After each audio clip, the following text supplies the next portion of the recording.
Good morning. ప్రభువైన యేసుక్రీస్తు వారి పరిశుద్ధ నామములందరికీ శుభాలు. ఈరోజు మన అనుదిన ఆత్మీయ ఆహారంగా మార్కు సువార్త 5వ అధ్యాయం 36వ వచనాన్ని ధ్యానించుకుందాం. యేసు వారు చెప్పిన మాట లక్ష్య పెట్టక భయపడకము, నమ్మిక మాత్రం ఉంచుమని సమాజ మందిరపు అధికారితో చెప్పి.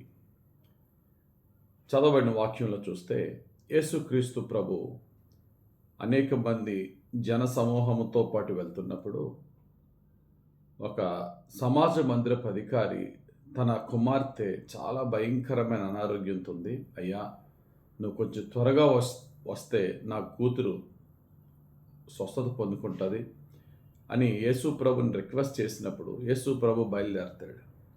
మధ్యదారిలో 12 సంవత్సరాల నుంచి రక్తస్రావం గల స్త్రీ యేసు ప్రభుని ముట్టుకొనుట, ఆయన వస్త్రపు చెంగును ముట్టుకొనుట వల్ల ఆమెకు స్వస్థత కలిగి ఆమెతో మాట్లాడి తీరా ప్రయాణమే వెళ్తున్న దారిలోనే వార్త వినబడింది, మీ అమ్మాయి చనిపోయింది, ఇంకా బోధకుడిని ఇబ్బంది పెట్టొద్దు అని. ఆయన వచ్చి నీకు లాభమే ఉంది, మీ అమ్మాయి చనిపోయింది అన్న వెంటనే ఆ సమాజ మందిరపు అధికారితో యేసయ్య చెప్తున్న మాట, వారు చెప్పిన మాట లక్ష్య పెట్టకము, భయపడకము, నమ్మిక మాత్రం ఉంచము. నీకు ఒక బ్యాడ్ న్యూస్ వినబడితే ఆ మాటను లక్ష్య పెట్టద్దు, ఆ మాటకు భయపడద్దు, నా మీద నమ్మిక మాత్రం ఉంచు. ఈ 3 మాటలు మనం తీసుకున్నాం. గమనించండి, వారు చెప్పిన మాట సత్యమే. నీ కుమార్తె చనిపోయింది అనే మాట సత్యమే. అది వారు చెప్పిన మాట అబద్ధం అని యేసయ్య చెప్పలేదు, కానీ వారు చెప్పిన మాట లక్ష్య పెట్టొద్దు అని మాత్రం యేసయ్య చెప్పాడు. నీ లక్ష్యం నా మీద ఉంచు, నీ విశ్వాసం నా మీద ఉంచు, భయపడద్దు. భయపడితే విశ్వాసం సన్నగిలుతుంది. నా వైపు చూడు, నేను నిన్ను బలపరుస్తాను. అలాగే యేసు ప్రభు వెళ్ళాడు. చిన్నదానాలే అని చెప్పి ఒక మాట ఆయన పలికిన వెంటనే ఆ చంటి బిడ్డ ఆ కుమార్తెలోనికి జీవం వచ్చింది, స్వస్థత వచ్చింది, ఆరోగ్యంతో లేచి మరి తన తండ్రికి ఆ బిడ్డను యేసయ్య అప్పగించాడు. యేసయ్యకి అసాధ్యమైనది ఏది లేదు. సమయానికి అతీతంగా ఆయన కార్యాలు చేసే దేవుడు. భక్తులందరూ కూడా వారు పొందిపోయే గొప్ప విజయానికి ముందు భయపడిన, భయాందోళనకు గురైన పరిస్థితులు ఏర్పడ్డాయి. గొలియాతుని చూసిన ప్రతి ఒక్కడికి భయం వేసింది. దావీదుకు భయపడలేదు, నమ్మిక మాత్రం ఉంచాడు దేవుని మీద. దేవుడు కార్యాన్ని చేశాడు.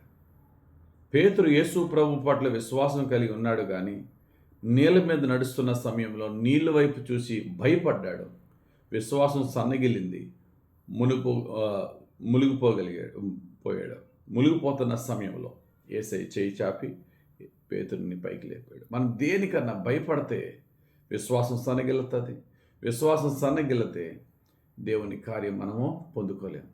ఈ 3 మాటలు గుర్తుపెట్టుకుందాం. వారి మాటను లక్ష్య పెట్టొద్దు, భయపడద్దు, నమ్మిక మాత్రం ఉంచు. ఈ లోకపు బ్యాడ్ న్యూస్లు వస్తూనే ఉంటాయి. దానికి కృంగిపోవద్దు, దాన్ని హార్ట్కి తీసుకోవద్దు.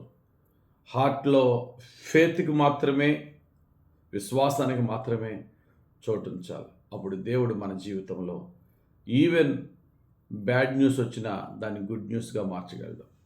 చెడు వార్తను కూడా శుభవార్తగా మార్చగల సమర్థుడు, శక్తిమంతుడు ఆ యేసయ్య వైపు చూద్దాం. ఆయన పాదాలు పట్టి ప్రార్థన చేద్దాం. లోకవార్తలకు భయపడకుండా, లోకవార్తల పట్ల లక్ష్యం ఉంచకుండా, అద్భుతాలు చేయువాడు, ఏమైనా చేయగలవాడు, మన జీవితాన్ని సంరక్షించేవాడైన యేసయ్య పాదాలు పట్టి ప్రార్థన చేసుకుంటూ ముందుకు సాగిపోదాం.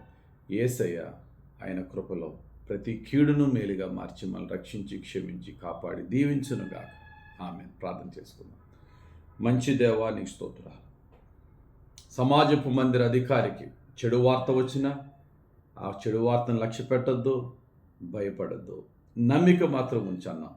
అలాగే నువ్వు చెప్పిన మాట ప్రకారంగా ఆయన నిన్ను వెంబడించాడు. ఆయనకి నువ్వు మేలు చేసావు, అద్భుతం చేసావు, ఆశ్చర్యం చేసావు. ఈరోజు మేము కూడా శుభవార్త వచ్చినా, చెడు వార్త వచ్చినా, ఏ పరిస్థితుల్లో ఉన్నా నీ వైపు చూస్తూ నీ పాదాలు పట్టి నీ ప్రార్థన చేసుకుని నీ క్షమాపణ, నీ ప్రేమ, నీ కృప పొందుకునే భాగ్యం దయచేయండి.